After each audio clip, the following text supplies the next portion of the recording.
CCN news 24 के सभी दर्शकों को मेरा नमस्कार। दर्शकों, इस वक्त मेरे साथ कैप्टन मोहनलाल जी मौजूद हैं और मैं अभी जंतर मंतर में हूँ।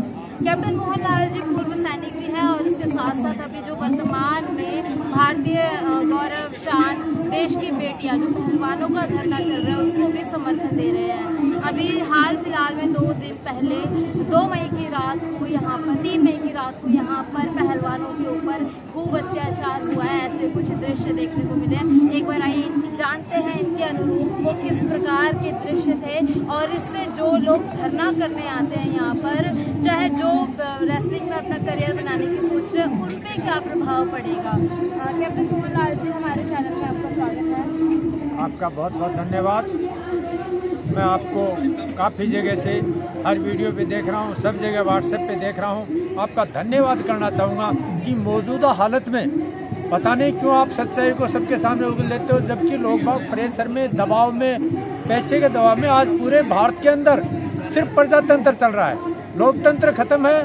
लोकतंत्र और प्रजातंत्र में अंतर क्या है? लोकतंत्र प्रजातंत्र एक ही बात है, खत्म हो गया है। यहाँ तो लूटतंत्र चल रहा है, लठतंत्र चल रहा है। जितना लठतंत्र चल रहा है आज के दिन, हमारे यहाँ पुराने बोलते थे कि पीपल पार्ट, आज के तो नेता पूरी तरह से पीपल पार्ट हो गए। पीछे पीपल का पूरे कहीं है ही नहीं किसी चीज में सच्चाई। जहाँ देखो कुछ नहीं, राज करने के लिए, शासन चलाने के लिए वोट चाहिए गरीब का, नोट चाहिए गरीब का, सब जगह पे चल करके। इसलिए मैं आपको बहुत तय बात से कहता हूँ, पहलवानों वाली बात को लेके कह रहा हूँ। चलो जो कुछ हुआ वो सब कुछ हुआ, लेकिन जब हमारी पुलिस उनकी सुरक्षा के लिए, उनकी रक्षा के लिए उन्होंने जिस तरह से परसों काम किया, मैं उसके लिए पुलिस वालों को नहीं, आम जनता को बताना चाहता हूँ, आपको बताना चाहता हूँ कि इसके पीछे सरकार का इशारा था। इसके पीछे सरकार चाहती थी पुलिस को उकसाने में सरकार का हाथ था। उस रात जो हुआ है, आप कह रहे सरकार के इशारे पे हुआ है? पूर्ण तो इशारे से नहीं, सरकार ने करवाया है। और मैं तो किन आधारों पे कह सकते हैं आप? हम इसलिए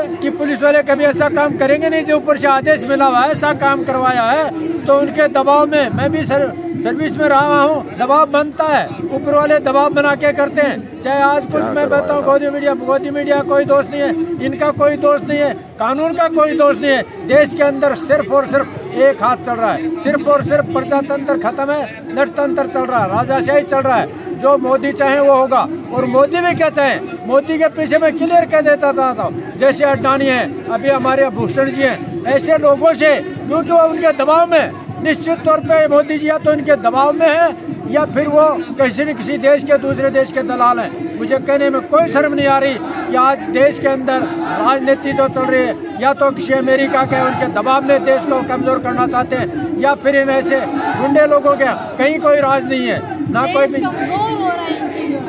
देश कमजोर नहीं, बिक रहा है भाई। जब देश के, मैं तो साथ देश के जितने भी 555 सांसद हैं उनको भी कहना चाहूँगा, जागो जागो, तुम क्या कर रहे हो? देश बिक रहा है, देश लूट रहा है, देश में गुंडागर्दी द्वारा ही आरोप लगे हैं कि ये जो यौन शोषण हुआ है सांसद के द्वारा ही।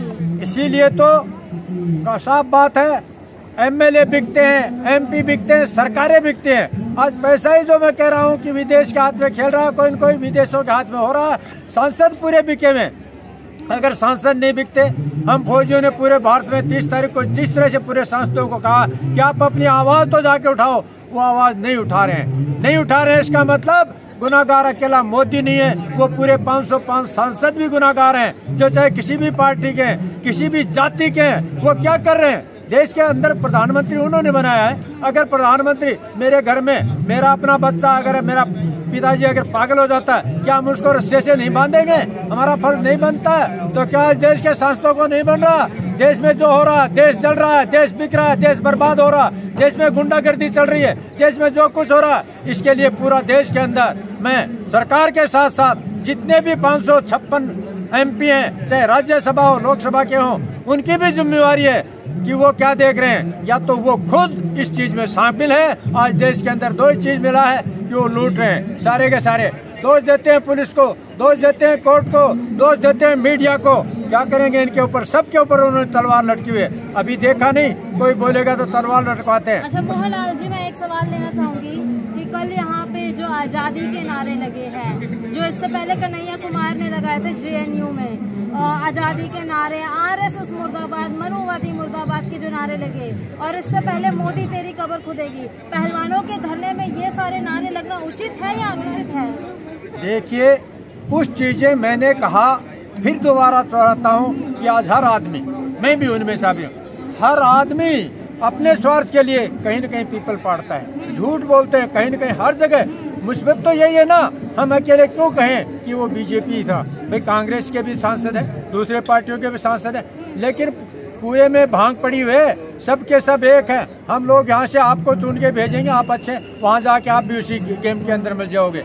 आज देश के अंदर भ्रष्टाचार चरम सीमा पे है, बदमाशी और गुंडागर्दी चल रही है। इनको रोकने के लिए एक ही रास्ता बनता है। हाथ जोड़ के आपसे भी प्रार्थना करूं, जनता से भी प्रार्थना करूं कि अब हमें खड़ा होना पड़ेगा, अब हमें खड़ा होना पड़ेगा। जिन पे हम विश्वास कर रहे हैं, जिनके ऊपर देश को चलाने की बात कर रहे हैं, वो देश को बर्बाद कर रहे हैं। हम लोगों को खड़ा होना होगा, आम जनता को खड़ा होना होगा। आज चाहे सेना की बात हो, किसान की बात हो, मजदूर की बात हो, पत्रकार कानून की और पुलिस की बात हो, कहीं पे कुछ नहीं, सब के सब लूट में लगे हैं, एक से बढ़कर एक लूट में लगे हुए। इस लूट खोट को मारने के लिए मैंने तो कहा है, सतपाल जी से भी कहा है, हमारे यहाँ एक मैडम बैठी हैं सुदेश सहलावत, जो किसानों का आंदोलन लड़ा है, सैनिकों का आंदोलन लड़ा है, वो एक बहुत बड़ी अच्छी लेडी है, हर चीज में आगे लड़ते हैं। जाति का बात कहते हैं, वो तो भाई बढ़िया है, उसके बाद क्यों लड़ाई लड़ रहे हैं? क्योंकि वो हक की लड़ाई लड़ रहे हैं, वो जान रहे हैं आज खड़ा होना होगा। किसान हो, जवान हो, मजदूर हो, व्यापारी हो, सबको मिल करके ये गुंडे गुर्दों को जो सरकार नहीं निपटाएगी, पुलिस नहीं निपटाएगी, हमको निपटाना पड़ेगा। समय आ गया है, खड़ा होना पड़ेगा, आम जनता को खड़ा होना पड़ेगा। आप जनता के पास आप आवाज पहुंचाइए। आप लोगों का बहुत बड़ा, मीडिया का बहुत बड़ा रोल है। मीडिया ही देश को जगाता है, जनता के अंदर सही आवाज पहुंचाता है। आपको पुनः बार बार धन्यवाद दूंगा कि जिस तरह से आज देश के अंदर ये बात भी जितनी जंतर मंतर से, हमारे भाषणों से नहीं उठ रही है, जितनी आप लोगों के थ्रू उठ रही है, उठनी चाहिए। चाहे सैनिकों की बात हो, चाहे कानून की बात हो, मीडिया की बात हो या ये बात हो, इसके लिए आप लोगों को मैं सिर्फ धन्यवाद देने के लिए आया हूँ। क्योंकि आपका मैं व्हाट्सएप देखते रहता हूँ बार बार, आप जिस तरह की आवाज़ उठा रहे हैं। आम जनता जो धरने में नहीं आ सकती है, कहीं नहीं आ सकती, वो पार्टियों के जाल में फंसी है, लेकिन आपकी बात जब वहाँ जाती है तो जागृत आती है। आप लोग को जागृत करना पड़ेगा। आपसे मैं धन्यवाद दूंगा, प्रार्थना करूंगा कि जनता को जगाएं, जनता को जगाएं। मोहनलाल जी, कुछ लोग कह रहे हैं कि पहलवान तो केवल एक मोहरा है, इसमें विपक्ष का एक प्रोपेगेंडा है जो ये धरना चल रहा है उसमें। देखिए, हमेशा होता यही है कि जब बहुत बड़ा बदमाश कोई होता है, उसको मारने के लिए एक आदमी काम नहीं कर सकता, कई लोगों को मिलना पड़ता है। ये बात भी सच्चाई है कि जिस तरह से गुंडागर्दी कर रही है, ना तो कांग्रेस के बस में, कांग्रेस में ना अन्य पार्टी, वही तो लोग हैं नेता, देश के नेता। वो कहीं भी, वो कल बीजेपी में बैठे थे, आज कांग्रेस में बैठे, फिर वहां चले जाएंगे। क्यों? ये एक तो धंधा बना सका। मैंने कहा भ्रष्टाचार जो हो रहा है, ये सारे एक हैं। अब उनको क्या है, ये भी बात सही है कि इनके सारे दोनों काम करेंगे, अपना काम भी निकालेंगे और इनकी मदद भी करेंगे, और होना भी चाहिए। ये बात तब है जब कमजोर होता है तो कम से कम ये आवाज तो उठे। देखिए, ये थे हमारे ऐसा है कि जो एक मैं आऊँगा आपके पास। देखिए, ये थे हमारे साथ कैप्टन मोहनलाल जी, जो कि एक army retired officer, army retired सेना के जवान भी हैं और आज पहलवानों को भी पूरा समर्थन दे रहे हैं। इनकी बातों में आपको कितना दम लगा, एक बार कमेंट बॉक्स में अपनी राय जरूर दीजिएगा और वीडियो को ज़्यादा से ज़्यादा शेयर जरूर करें। धन्यवाद।